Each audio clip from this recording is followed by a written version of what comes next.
Thank you for joining us for VaxTalks. I'm Brad Satin, and today a special edition roundtable, COVID-19, where we are and where we're going. Our roundtable comprises members of the Board of Directors and the Scientific Advisory Board of We Vax.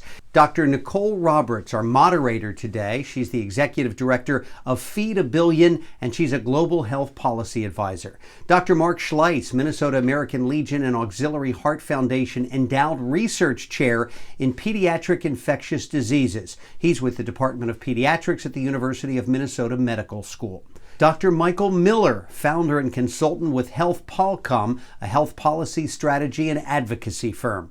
And Dr. Corey Casper, CEO with the Infectious Disease Research Institute and clinical professor of medicine and global health at the University of Washington. And with those introductions now complete, I'll turn it over to Dr. Nicole Roberts. Nicole? Thank you for that introduction, Brad. I'm thrilled to be joining colleagues at We Vax today to talk about COVID-19 vaccines, not only where we are, but where we're going. And we have a lot to cover today, so I want to jump right in. And I really want to start with some broad thinking. And so, Corey, I'd like to come to you first. And, could you give us a snapshot of, where we are when it comes to vaccines around the world? And what I mean by that is in various countries, we're seeing different recommendations, different product offerings, different dosage numbers. So if you could just sort of tell us sort of the state of the world right now. We're in a very interesting time in terms of the availability of COVID vaccines around the world. So the pattern that we're seeing, if you think about it broadly, is that there's a very good correlation between the level of income of the country and the availability of vaccines, although it's not a perfect correlation. So generally, most of the low-income countries in the world have very poor access to vaccines. In many, less than 1% of the population has been vaccinated, and not a bright future in terms of that expanding anytime soon. On the other hand, you have smaller, higher income countries that have done a really remarkable job. Countries like Israel, where more than 50 to 60% of the population have already been vaccinated. So in general, I would say that the more resources a country has, the more they've put toward getting COVID vaccines, but that relationship is not absolute. So there are exceptions. We've certainly seen places like Japan or places like Europe where there is certain countries where there is poor availability of vaccine. And what this really points to is that the way that these vaccines have been made and distributed is very local. And I think that that has highlighted a weakness that we have in our vaccine production and distribution system around the world. So right now, there is localized production. High-income countries have the ability to buy into long-term contracts that provide high volumes of vaccine for their citizens, but there isn't really global access. So on a broad brushstroke, I would say that there is limited availability in lower to middle income countries with higher availability of the vaccines in high income countries, because that's where these vaccines are produced, and that's where these contracts were locked in many, many months ago, early in the pandemic. Okay, so Mark, working in pediatrics, I know you have been exposed to a lot of, changing criteria, misinformation, and you've had to deal with that and parents over the years. So I'd like you to apply that to where we are with COVID. When it comes to say one shot versus two, how do we think about the different issues, maybe even talk about Johnson & Johnson. There's a lot of changing information out there. How do you talk to people about that information as it evolves? Sure. So I think a couple really important points when it comes to pediatric practice. First and foremost, to refute this idea that children are somehow naturally immune to infection, or they don't get COVID, they don't get sick with COVID, they're not important in the pandemic. In fact, the cumulative number of cases of COVID-19 in children in the United States is over 3.5 million. And children overall represent just under 15% of the total COVID cases nationally. That number is increasing dramatically over the last few weeks for a couple of reasons. One is that we see now the emergence in the United States of the B.1.1.7 variant. We know biologically that this variant has mutations in it that make it more avid to apply itself or attach itself to children ACE2 receptors. So the children now are actually much more susceptible to infection than they were early in the pandemic. And then the second obvious issue is we're covering the country with a blanket of immunity with vaccinations in adults. So naturally, we're shifting the curve more toward children. School outbreaks, organized sports, emergence of strains, new strains, all of this is now contributing to a situation where children make up, as of mid-April, over 20% of cases just in the last few weeks. We also have data from the American Academy of Pediatrics and the Pediatric Hospital Association that there have been approximately 300 deaths due to COVID in children. Some of these are due to the COVID infection itself, and some are due to this inflammatory reaction called MISC in children. How do we then think about vaccines in kids? Right now, children over the age of 16 can get the vaccine. They can get one of the mRNA vaccines, the Pfizer vaccine. It's 2 doses. And so I think parents, schools, pediatrician offices have to be prepared to give both doses. We've seen now discussion about lowering that to age 12. And there are also active clinical trials that are enrolling children as young as 6 months of age. I think in the next 6 to 12 months, we're going to see increased use of vaccine in children. And I think it's going to be essential to control the pandemic and to prevent hospitalization and, in some instances, death in children. I don't know where the Johnson & Johnson vaccine is going to fall out in all of this. As everyone is aware, there are current discussions about the risk-benefit ratio of that vaccine in the context of some of the clotting issues and thrombosis issues that have come up. Personally, I would love to see the single-dose Johnson & Johnson vaccine licensed for children, but I think it will lag behind the other 2 mRNA vaccines, which are both 2-dose vaccine series. Those will probably be employed in children first. Finally, I would just say that we're going to have an interesting discussion, I think, about whether or not school attendance should be linked to a mandatory vaccination. This is not our first rodeo when it comes to this. You know, we've known for many years that linking school attendance to mandatory vaccination against other childhood diseases is good public health policy. I think we're going to have that same discussion with COVID-19. And of course, as we know, we already have seen a number of colleges in the United States that have said, if you want to come back to school in the fall, you need to demonstrate that you've had a COVID vaccine. We're going to extend that same discussion down to grade school and even preschool children in the next 6 to 12 months, I suspect. Mm-hmm. And you mentioned mRNA a couple of times. And so I'd like to go back to that and actually go back to Corey very quickly. And over the past year, we've heard a lot about mRNA. And now we've got some proof of concept, we had successes.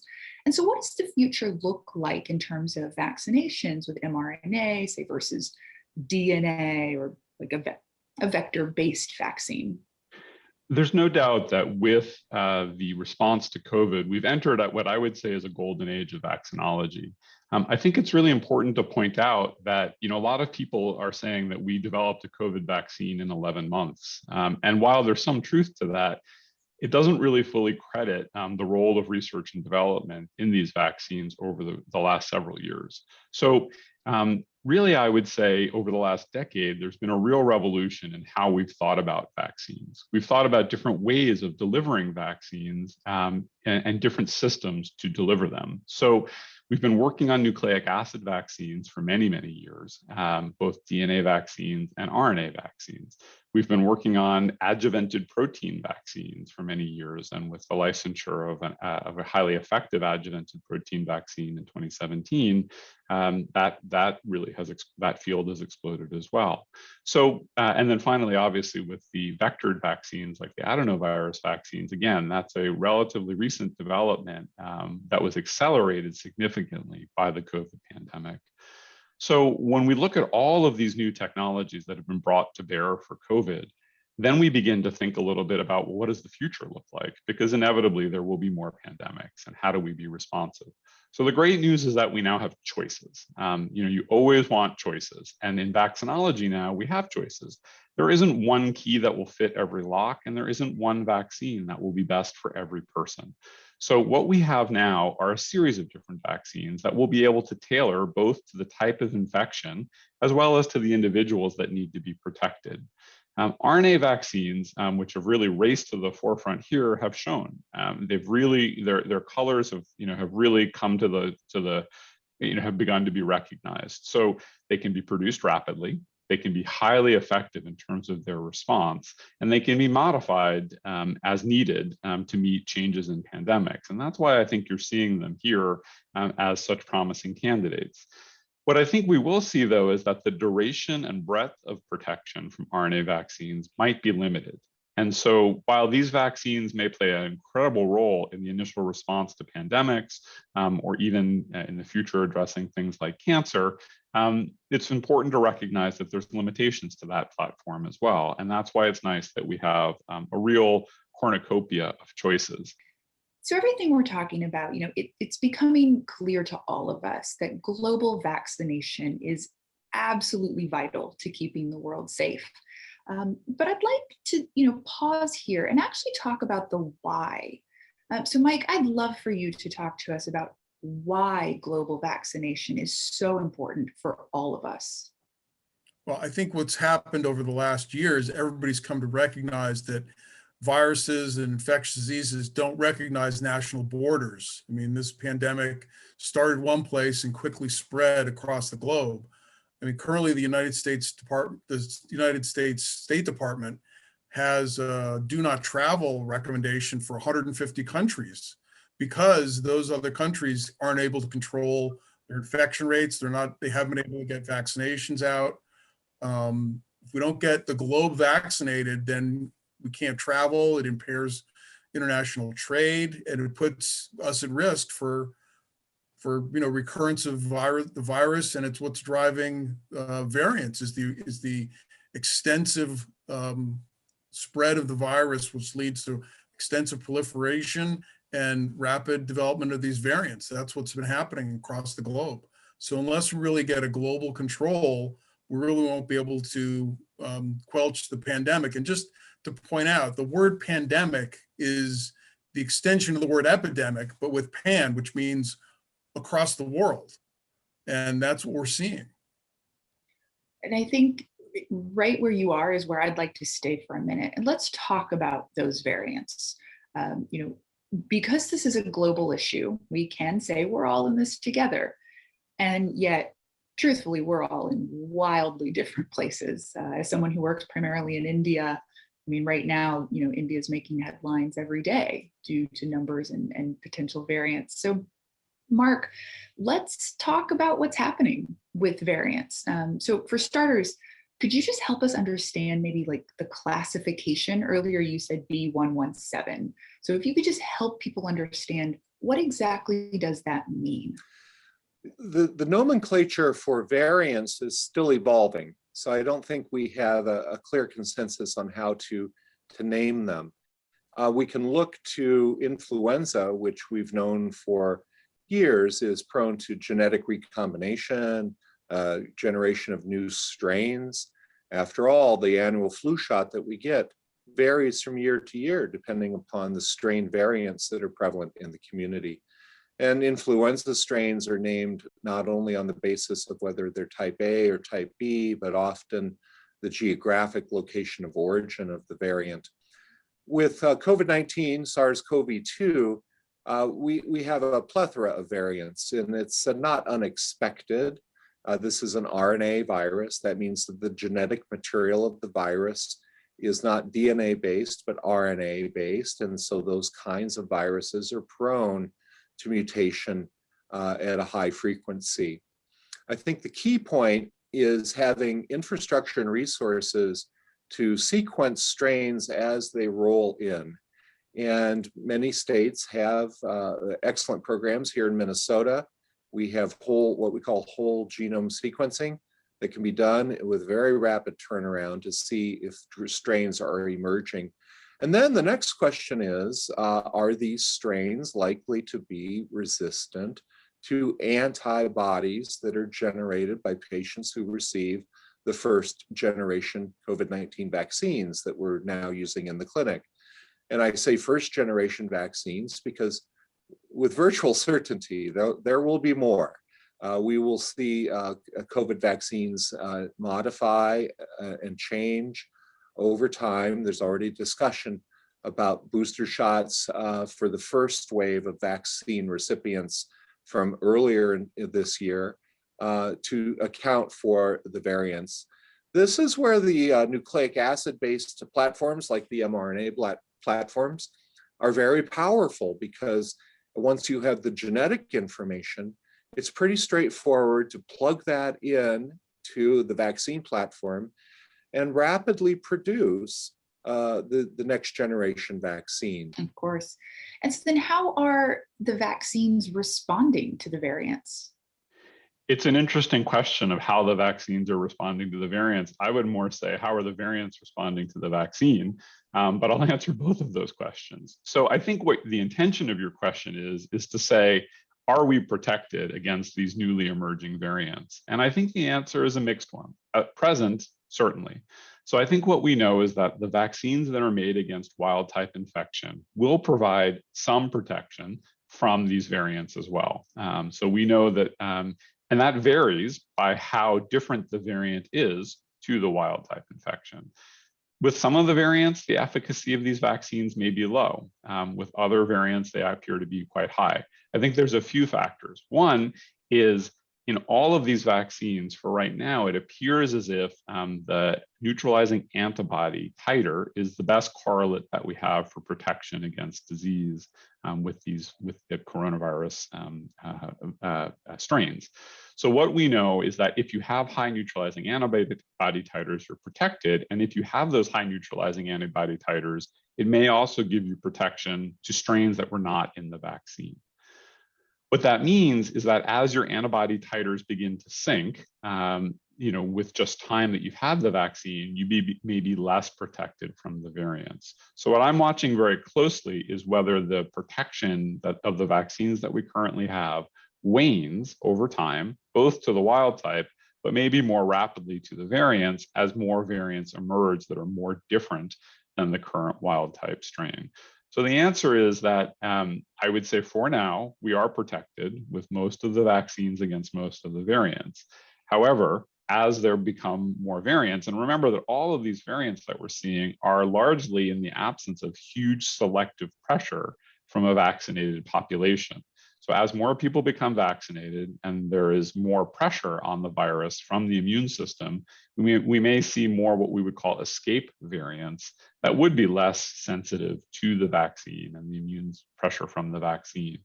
So, I don't mean to sound pessimistic, but in many cases, the virus always wins. And so the virus will find ways around our immune system. And this is why there's a race to vaccinate. The quicker we can have immunity while there are less severe strains circulating, the less likely we are to actually see variants emerge that are resistant to the vaccine. Then what's happening with the science community? Mike, I'd love to hear about, how we're monitoring, these viruses that are in the process of changing. Yeah, there's a lot of monitoring going on. The federal government has an interagency working group that's solely focused on trying to understand the variants, monitor their prevalence in the US, and they're working very closely with the companies that make the vaccines to share information and to evaluate how the vaccines are working and to help them prepare for, as Mark said, these boosters that are expected to be needed at some point in the future so they can cover the variants. And they're working hand in glove with industry and academia to understand what's the significance of these variants. Are they more transmissible? Why are they more transmissible? Is it because they, are higher viral loads in the upper respiratory system in the nose? They bind more tightly to the ACE2 receptors, or other factors? And are they more lethal or cause, more serious disease for similar reasons? There's a number of different possibilities for each of the variants tied to specific genetic variations in the spike protein sequence.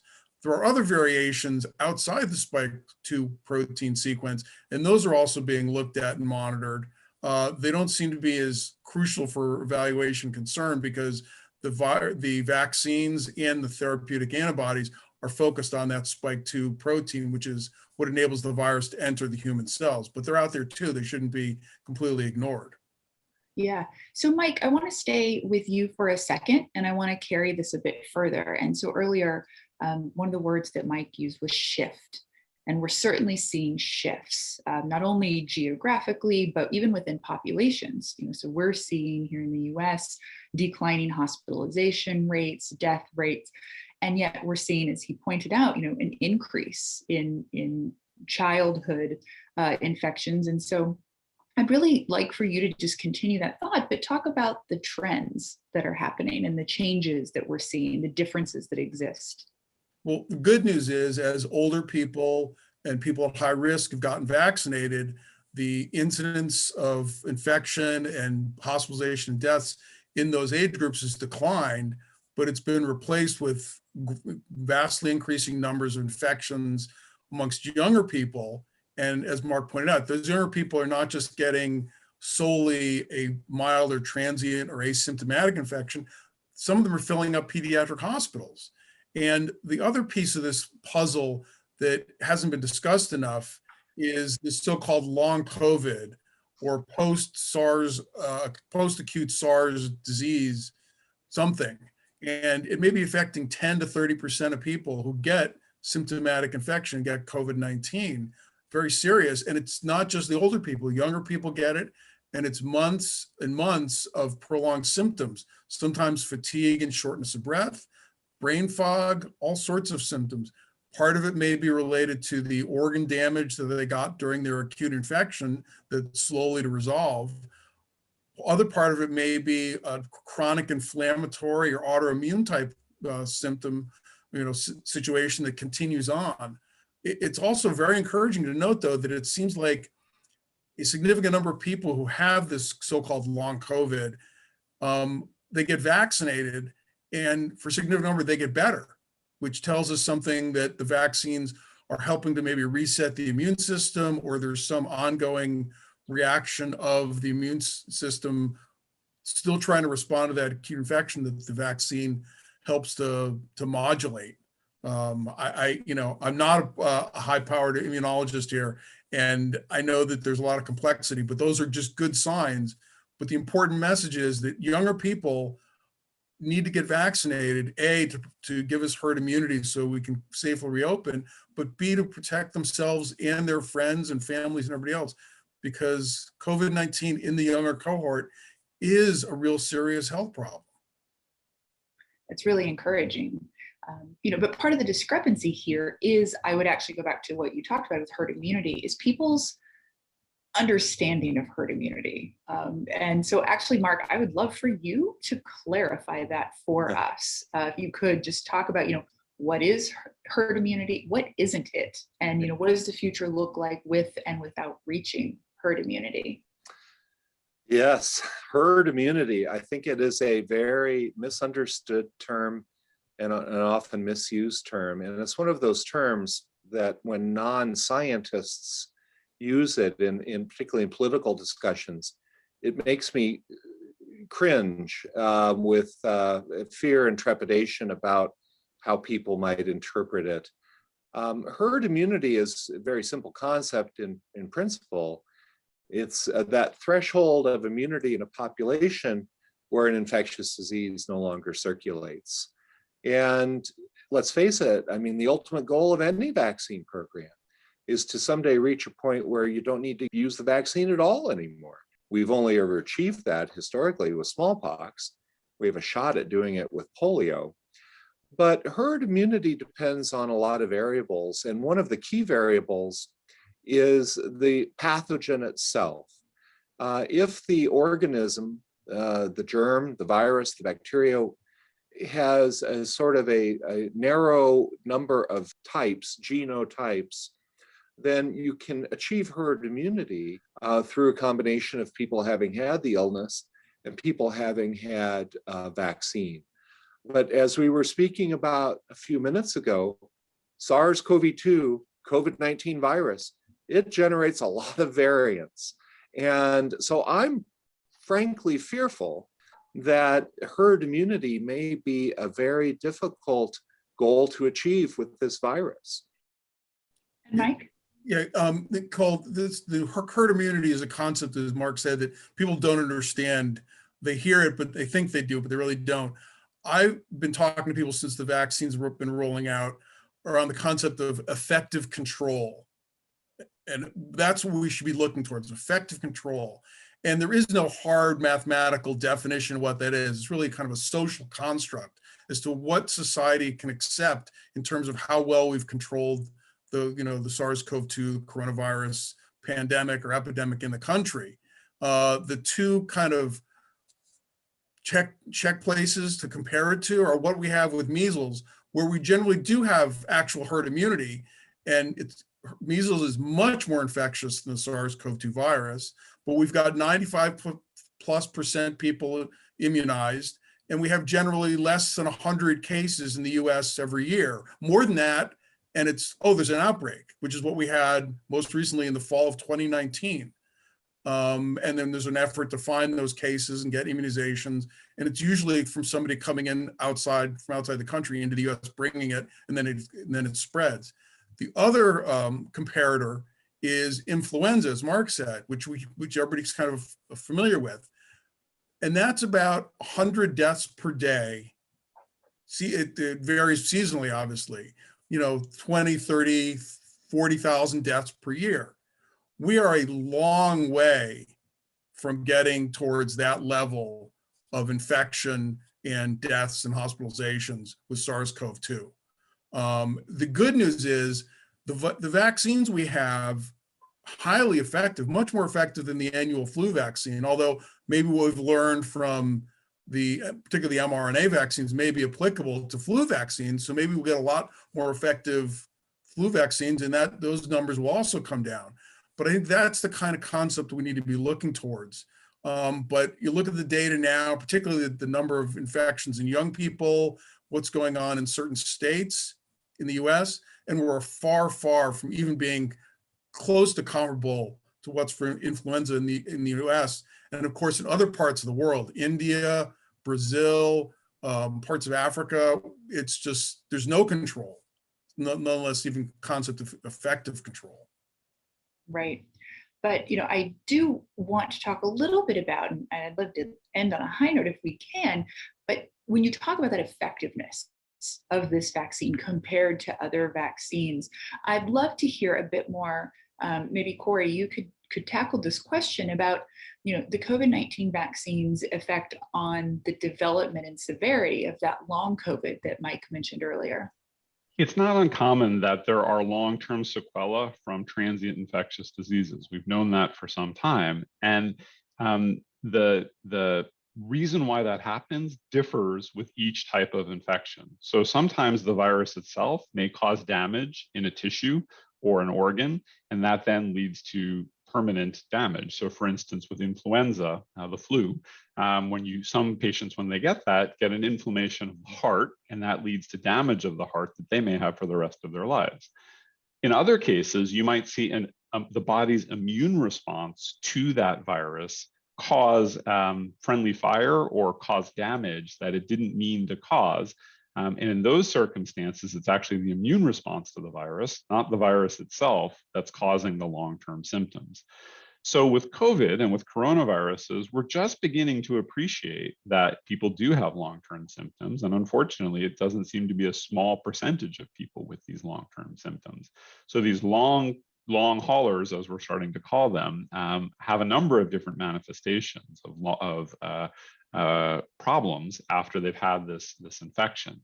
What isn't entirely clear at the moment is why this is happening. Is it from the first scenario, as I talked about, is the virus itself actually damaging the body? Or is it the body's immune response to the virus that's causing the damage? And we don't yet know which one it is. So that's really important because we would have different ways of dealing with them. So first and foremost, I want to say, if you don't get COVID, you can't get long haul symptoms, right? So if you're not infected, I should be more precise. If you're not infected with SARS-CoV-2, you can have long-term symptoms from SARS-CoV-2. So the best way to prevent long haul disease is to not get it. And you can do that in a number of different ways. You can get vaccinated, or you can wear a mask, or you could socially distance. All of those things are important in preventing you from getting this infection. If you don't have the infection, you can't have the long-term complications. It's that simple. Now, if you have had the infection, what do you do? And what is the best way to deal with either preventing these long-term symptoms or controlling them? Now, what was a surprise were some early observations that people who had some of these long-term symptoms when they were vaccinated against SARS-CoV-2 had a reduction in those symptoms. So one of the most classic and perplexing symptoms that a lot of people have noticed with COVID is a loss of sense of smell. And there were reports initially that returned after patients got their vaccines. And that was a somewhat unexpected finding. So what that suggested to many was that perhaps there was a low level of virus that was still replicating in patients who had recovered from COVID, and that by getting the vaccine, you shut down that replication and therefore shut down these long-term symptoms. On the other hand, if there are symptoms that are caused by the immune response, getting the vaccine could potentially make it worse. I've not yet seen reports of that, and I'm glad to see that, but it also is possible that different types of symptoms, long haul symptoms, may respond differently to the vaccine. So from what we know today, and again, with this virus that changes so frequently, but with what we know today, getting the vaccine both prevents you from getting the infection, which means that you can't get the long haul symptoms. And it appears that if you've already had COVID, getting the vaccine seems to improve in some people some of those long haul symptoms. So 2 more good reasons to get the vaccine. We will probably look back on this 10 years from now as a watershed moment, a seminal moment in public health and vaccine history. And we should embrace it and feel really, really positive about it. And I think we're all excited. This is a watershed moment. I think it's a really lovely way of saying that. So thank you all for joining us today for this edition of VaxTalks. And thank you to the panelists. I actually took notes as we went. I learned with you along the way.